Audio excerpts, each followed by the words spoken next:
ఘంటారావం నిఘా నీడలో ప్రతిధ్వని. 75 సంవత్సరాల్లో కూడా దళితులకు ఏం జరిగిందని లెక్క తీసుకోవాలి. లెక్క తీసుకుంటే తప్పకుండా రావద్దు అన్నారు. మీరు అన్ని ఇస్తారనేటువంటి నమ్మకం ఉన్నది. ఇవాళ అంబేద్కర్ విగ్రహావిష్కరణ రాజకీయాలతో టీఆర్ఎస్ చేసి కాంగ్రెస్ చేసి దాంతో అనవసరం లేని ప్రాంతం వచ్చి ఎవరైనా మాట్లాడేదా? ఎందుకు దాని గురించి మాట్లాడి మీరు అగౌరవపరుచుకుంటారు? రాజకీయాలు, ప్రభుత్వాలు, ఎన్నికలు, ఓట్లు అవైనతో అంబేద్కర్ గారు గౌరవిద్దాం.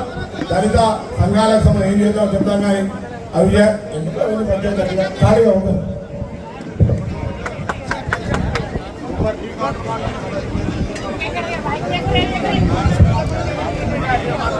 వేదిక మీద ఉన్న అతిథులందరికీ చిన్న సన్మాన కార్యక్రమం ఉంటుంది. దయచేసి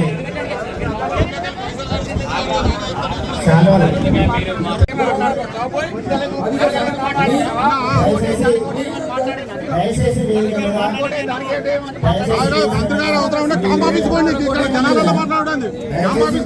అందరూ కూడా ఉండాలి.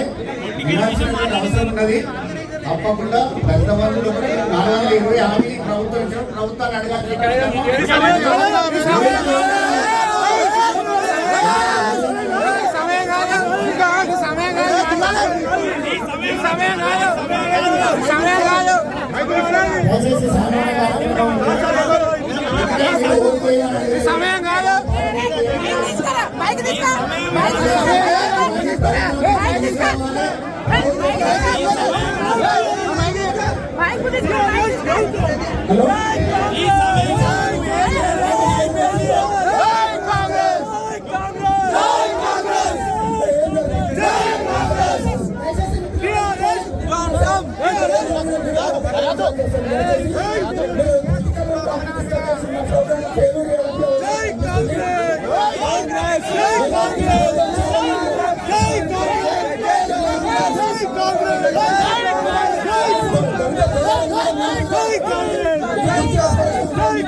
అంబేద్కరిజం మాట్లాడాలి.